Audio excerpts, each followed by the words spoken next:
Kim Stafford, and I'm here again with PIMCO Group CIO Dan Ivascyn to give you an inside look at some of the recent discussions taking place within PIMCO's Investment Committee, or IC. Thank you for joining us today.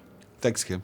For many investors, it's back to basics with respect to bonds, which have historically been known for income generation, capital preservation, and portfolio diversification. So can you talk about why you're excited today about bonds, and what are the opportunities going forward given heightened yield levels? Sure. So to your point, values return to the fixed income markets. Just thinking about nominal yields, and we'll start here in the United States. Across the yield curve now, you could lock in a very high-quality bond yield today. You could look for a very high-quality spread product and very, very easily put together a portfolio, up in the 6.5% type yield range without taking a lot of exposure to economically sensitive assets. Much better than cash, but also pretty good versus equities.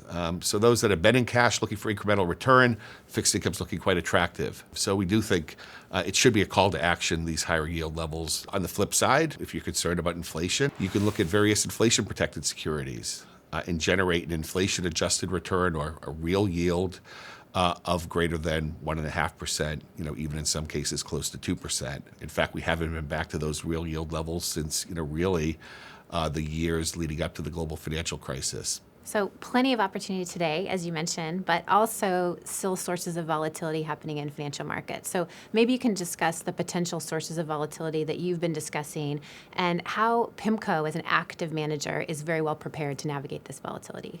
From a macroeconomic perspective, lots of uncertainty around the inflation dynamic.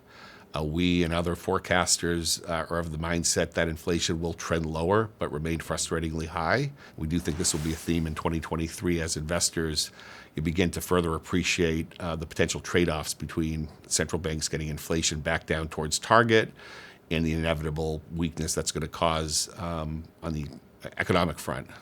With significant and elevated risks of a recession, which of course could have significant impact on the performance of economically sensitive assets, credit assets, equities as well.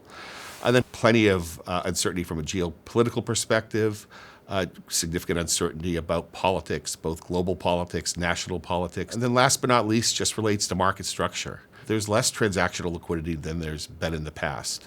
Markets are prone to overshoot fundamentals, particularly when there's a shift in activity. That can be a cost for those less prepared, but also a tremendous opportunity for active asset management. You mentioned, volatility is the friend to an active manager, but what are you doing to prepare portfolios to insulate against all the risks that you just described? Sure. Well, first of all, liquidity.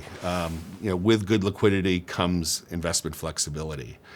We saw a situation, creep up on the market in terms of the volatility in the UK, the resulting technical flows across the LDI community. And a reminder again, it's critically important, to be sufficiently liquid because surprises can happen in markets. Good news is we've had a multi-year period, coming out of the COVID crisis of the first quarter in 2020. Where there has been sufficient time, sufficient accommodation from central banks to get into a position of more attractive or more abundant liquidity. And that's been a key priority. So in addition to having macro views, we're very, very focused on implementation and having that flexibility. Over the course of the last several weeks, we've been able to put some of that liquidity to work because we have seen forced selling. Having appropriate initial conditions is an important prerequisite to be able to go on offense once valuations suggest you're getting paid to do that on behalf of investors. One question that continues to be top of mind for investors relates to opportunities across public and private markets, just given the valuation shifts that we've seen. So where are you seeing value today, and how should investors think about the balance of opportunities between markets? Public markets tend to reprice and tend to reprice very, very quickly. So you've seen, public markets lead in terms of prices going lower.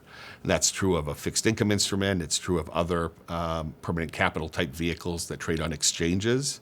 So we think if you're putting money to work today, or if you're thinking about putting money to work going into year end, the public opportunity set does look more attractive today.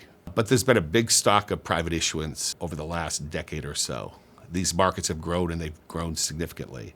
Perhaps they've grown a little bit too quickly as a result of some weakening in overall underwriting standards. So from an investor's perspective and looking to prepare for what could be a very attractive opportunity over the course of the next few years, we think allocations to private credit strategies, various other types of contingent capital strategies, look as attractive as they've looked really since the years leading up to the global financial crisis. So bottom line, public markets today prepare for opportunities in the private markets over the course of the next couple of years, where we think that it's going to be a very, very target-rich environment, not just within corporate credit, but in real estate and other sectors and segments of the market that are being impacted by higher rates, lower public equities, wider spreads. They're just reacting with a typical lag that you see in the stickier private market opportunity set. Great. So what are the top things investors should keep in mind as we head into 2023? Well, one is that 2022 very well, from a historical perspective, could look like an exceptional year in terms of downside performance. There's better value back in both fixed income and equity markets, and we think investors should be patient. Very hard to call, highs in yields, lows in prices, but with better valuations, should be a year with less volatility and materially higher prospects for return. So again, don't try to time things, be patient, but begin to return to a market that increasingly offers very, very attractive value from a historical perspective and a fundamental perspective as well. Great. Well, thanks very much, Dan. And thanks to all of you for joining us. We'll see you next time.